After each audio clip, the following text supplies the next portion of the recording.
अवधूत चिंतन श्री गुरुदेव दत्त श्री स्वामी समर्थ.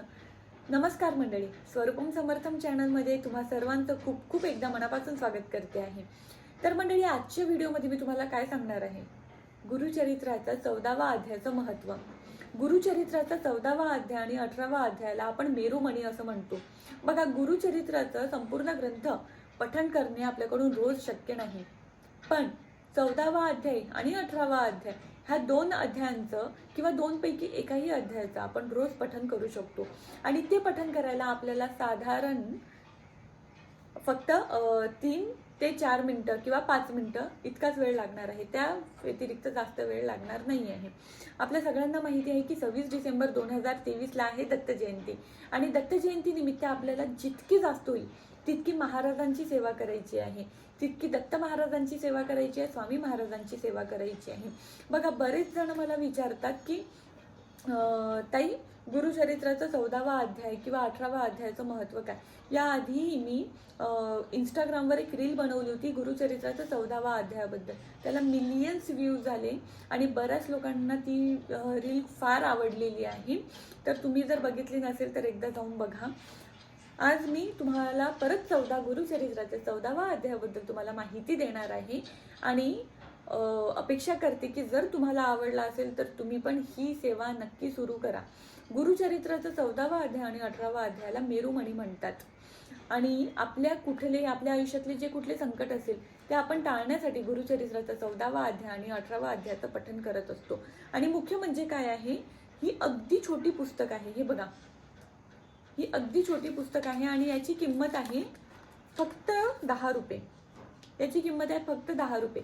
कुठल्याही धार्मिक पुस्तकांच्या दुकानात, धार्मिक ग्रंथाच्या दुकानात तुम्हाला ही आरामात मिळून जाणार. गुरुचरित्राचा 14वा अध्याय किंवा 18वा अध्याय जर तुम्ही मागितलं तर ही आरामात तुम्हाला मिळून जाणार.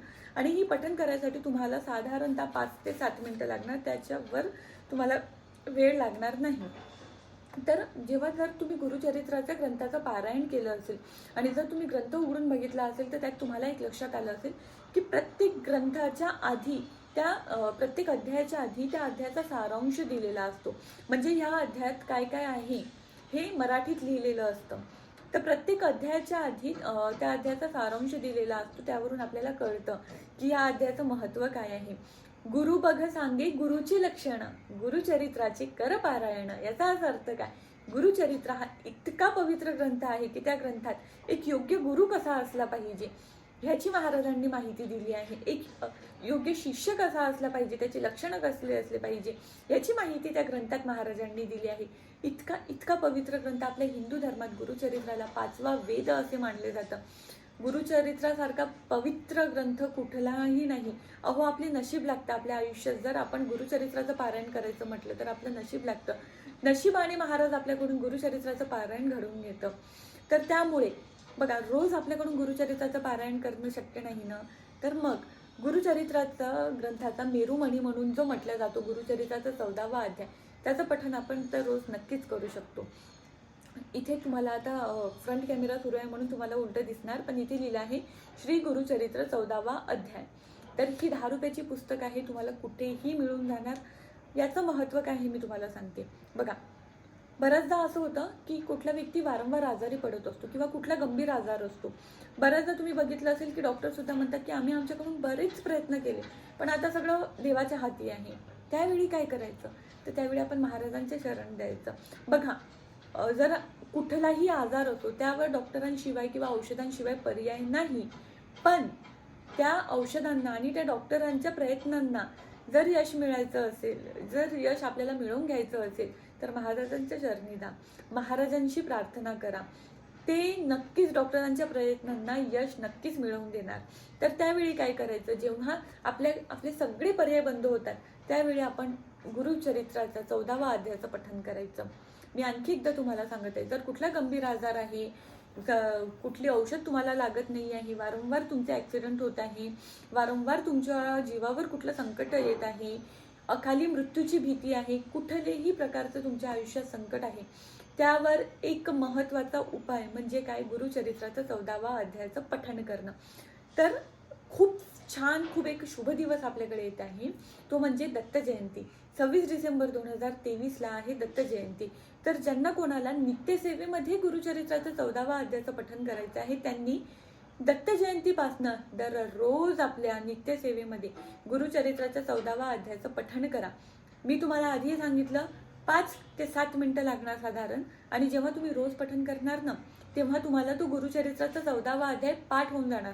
म्हणजे त्यानंतर तुमचा रोजचा जो वेळ आहे पठण करण्याचा तो कमी होणार.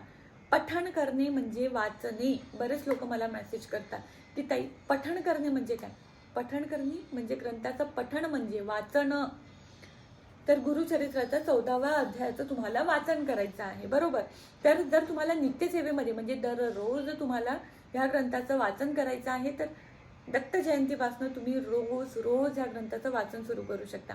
आणि जर तुम्हाला ही संकल्पयुक्त सेवा करायची, म्हणजे तुम्ही जर कुठलं नवस बोलता आहात आणि तुमची इच्छा आहे की असेच एका कोणत्या व्यक्तीची अशी तब्येत खराब आहे आणि त्यांची तब्येत सुधारावं किंवा हा आजार बरा व्हावा, यासाठी जर तुम्ही संकल्पयुक्त ही सेवा करू पाहत आहे, तर संकल्पयुक्त तुम्हाला 6 महिन्यांसाठी सेवा घ्यायची आहे. गुरुचरित्राचं 14वा अध्यायाचं 6 महिन्याची संकल्पयुक्त सेवा करायची आहे. तर आता बघा, जर तुम्ही 6 महिन्याची संकल्पयुक्त सेवा करताय, तर त्यासाठी नियम आणि अटी कुठल्याही नियम आणि अटींचं पालन करायची गरज नाही. फक्त तुम्हाला मांसाहार वर्ज्य करायचा आहे. 6 महिन्याची जर तुम्ही संकल्पयुक्त सेवा करताय, मांसाहार वर्ज्य करायचा, बाकी कुठल्याही नियम आणि अटींचं पालन करण्याची तुम्हाला गरज नाही आहे. तुम्ही बाकी सगळ्या गोष्टी करू शकता. आणि जर तुम्ही नित्यसेवेत जर 14वा अध्यायाचं पठण करत आहात, तर कुठले नियम अटी पाळायचे आहे? तर कुठलेच नाही. फक्त जर तुम्हाला माहिती आहे की आज आम्ही नॉनव्हेज खाणार आहोत, तर त्या दिवशी तुम्हाला फक्त गुरुचरित्राचं 14वा अध्यायाचं पठण करायचं नाही आहे. बरेच लोक असे असतात की रविवार किंवा बहुतेक बुधवार वगैरे असे दिवस बघून खात असतात. तर जर तुम्हाला माहिती आहे की या दिवशी आपण खाणार आहोत, नॉनव्हेज खाणार आहोत, तर त्या दिवशी तुम्हाला गुरुचरित्राचं 14वा अध्यायाचं पठण करायचं नाही, किंवा नॉनव्हेज खाल्ल्यावर तुम्हाला ह्या छोट्याशा ग्रंथाला हात लावायचं नाही आहे.